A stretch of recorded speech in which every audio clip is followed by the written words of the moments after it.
Welcome to our dream home.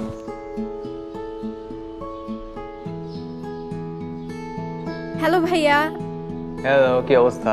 আচ্ছা, তোমাদের পরিচয়টা কিভাবে হয়েছিল? অফিসে ইন্টার্নশিপ করতে গেলাম। হ্যাঁ, ও ইন্টার্ন হিসেবে জয়েন করেছে যেখানে আমি কাজ করতাম। সো ওখানে একটু সিনিয়র ছিলাম দেখে খুব একটা বেশি কথা বলতাম না, বাট পরে 2-3 বছর পর যখন দেখা হয় তখন ডিরেক্টলি একটা কথাই বলি যে আমার বাবা মা আমার বিয়ের জন্য মেয়ে খুঁজছে, সো তোমার বাবা মা রাজি থাকলে লেটস টক। তো জোহরা আপু, ভাইয়াকে কি আগে থেকেই পছন্দ ছিল নাকি প্রপোজাল পেয়ে নতুন করে ভেবেছো? আগে একটুখানি ক্রাশ ছিল, বাট প্রপোজাল পেয়েই হচ্ছে। এই একটুখানি এটা মিথ্যা, আসলে অনেক বড় ক্রাশ ছিল, বিকজ তখন ওই যে আমি সেলিব্রিটি ছিলাম তো ওই জন্য। আচ্ছা, এখন ডেট নাইটটা কেমন হয়? বলো কেমন হয়? ডেট নাইটটা বেসিক্যালি ঝগড়া হয় যে কবে ডেটে নিয়ে যাবা, কবে যাবা, যাচ্ছ না কেন। আর সবচেয়ে বড় প্রবলেম যেটা, ও একটা স্পেসিফিক জায়গায় বারবার যেতে চায়, ওটা আমার সবচেয়ে বড় প্রবলেম। আমার ফেভারিট রেস্টুরেন্ট, এমন করো কেন? মানে ডেট নাইট হলে ওখানেই যেতে হবে। ফাল্গুন সেলিব্রেট করবে নাকি ভ্যালেন্টাইন? ফাল্গুন। ভ্যালেন্টাইন্স। ফাল্গুন কেন? 4টা সুন্দর সুন্দর শাড়ি রেডি করছি। দুজনের ফেভারিট টাইম পাস কি? আমার কফি খাওয়া, গান শোনা আর বই পড়া, এন্ড গ্রামে গ্রামে ঘুরে বেড়ানো, মানে ইনস্টাগ্রামে। আর আমার হচ্ছে টিকটক। নতুন করে টিকটকটাকে আমি আবার দেখা শুরু করেছি, নতুন করে টিকটক করা শুরু করেছি এবং ওকে জোর করে করে এক একটা টিকটক করে। তাছাড়া আমার আরেকটা ফেভারিট জিনিস হচ্ছে আমার নিজের রুমে টাইম কাটানো। আমার একটা মিউজিক কর্নার আছে, ওখানে গান গাওয়া, শোনা, গান নিয়ে গবেষণা করা, এটা আমার খুব ফেভারিট একটা জিনিস। আর সবচেয়ে ফেভারিট জিনিস হচ্ছে ফুটবল খেলা। সো উইকে আমি অ্যাটলিস্ট একবার বা দুইবার ফুটবল খেলি, এটা আমার একটা মাস্ট অ্যাক্টিভিটি। আর ফুটবল না খেললে আসলে আমার উইকটা কমপ্লিট হয় না। তোমাদের কাছে দুটি প্রশ্ন, এক শব্দে ওয়ালটনকে ডেসক্রাইব করো।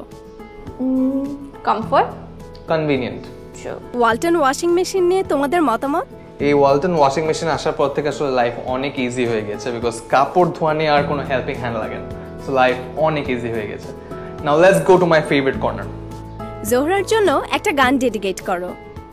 দেখি তুমি কি গান গাও আমার জন্য। মন ভালো নেই, বারে বারে মনে হয় তুমি পাশে নেই, ভাবি দূর ছাই কেন কাটে না সময়, 7টি রঙে তোমাকে খুঁজে বেড়াই, বৃষ্টি শেষে দেখা না পেলে বড় অভিমান হয়। একটা গেম খেলি, কুইক ওয়াশ। সৌমিকের ফেভারিট সেলিব্রিটি ক্রাশ কে? Penelope Cruz. Bang on, bang on. কোন 3টা জিনিস ছাড়া জোহরা 1 মিনিটও থাকতে পারে না? Let's see Soumik, I am sure তুমি এটা পারবা না। ফোন, তারপর ল্যাপটপ, তারপর ওর খুব দামি একটা ব্যাগ আছে যেটা my God, সব জায়গায় নিয়ে সৌমিক। যায়। So it's phone, laptop and that bag. হয় না, এটাও হয় না। সকালে উঠেই সবার প্রথমে সৌমিক কি করে? ঘুম থেকে উঠেই ফোনটা দেখে। জোহরা গুনগুন করে কোন গানটা গায়? ও আসলে গান গায় না, কারণ ও গান পারে না। ওর গানের গলা সুন্দর, অনেক সুন্দর। একটা খাবার যেটা সৌমিক সারা জীবন খেতে পারবে?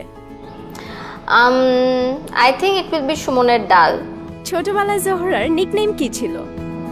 না না তো আমার নিকনেমই। হ্যাঁ, তো ছোটবেলা থেকে তো এটাই নিকনেম, এটাই তো। না, ছোটবেলা আসলে একটু সবাই আমাকে নেকু ডাকতো।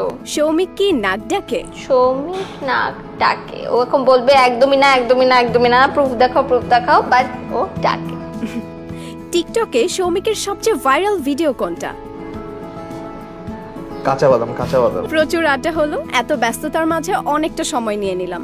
সময় দেওয়ার জন্য তোমাদেরকে অনেক অনেক থ্যাংক ধন্যবাদ। ইউ, আপনাদেরকেও থ্যাংক ইউ আমাদের লাইফ সম্পর্কে জানার জন্য, সবাইকে জানানোর জন্য।